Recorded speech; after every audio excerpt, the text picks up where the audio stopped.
After witnessing heavy rainfall in over a century, the city is limping back. Latest update on weather is a relief in incessant rains for Chennai, but heavy showers will continue in central Tamil Nadu. Thousands are still stranded across the state. President Pranab Mukherjee has also written to the governor of Tamil Nadu expressing sadness over the loss of life and damage to property in the city. We are also getting exhaustive coverage from our reporters on the ground as they bring us the latest.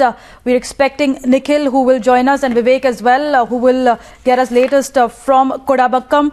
We have been reporting since morning that Tamil Nadu Chief Minister is likely to take an aerial survey to assess damage in the city of Chennai. Power cut is still there in various parts of the city. Phone lines are down. Essential supplies of food and water is what the residents of Chennai are demanding at the moment. These are visuals a little while back from Polichalur, where the rescue operations and relief operations are underway. People are still stranded, many of them climbing on the roofs of their houses. And you do have over 15 NDRF teams on the ground, and Army and Navy forces have also been deployed. Chennai has been declared as a disaster zone. We have Vivek, who's joining us from Kodabakkam. Vivek, you're essentially at the nerve center of the Tamil Nadu film industry. A short while back, you also spoke to the citizens who have come on the streets to help the government in this dire straits.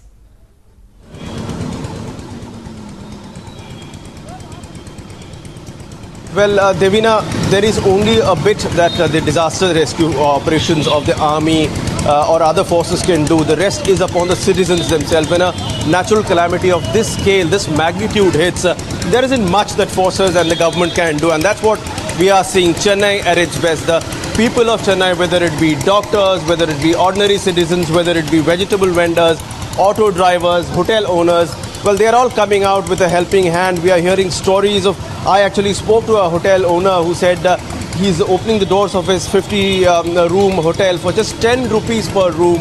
He's on a very basic fee of 10 rupees. He's letting people stay there.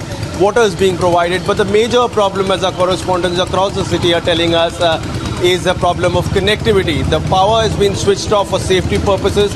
Because there is no power, people are not able to charge their mobile phones. And as I said, 7 out of the 8 mobile service providers have switched off their system. These mobile phones are not working. People are not able to get in touch with each other.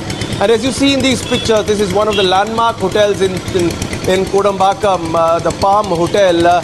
This is where many a film industry stalwart used to stay and perhaps even shoot here. This is the knee-deep water here. The water here is not exactly coming directly from the rains which have happened here. This water is from the Buckingham Canal. Buckingham Canal is basically a sewage canal that has overflown about 2 kilometers away from here. Water still seeping in. Well, that's the sad part. It's been around 12 hours since the last rains happened here, but the water is still coming in.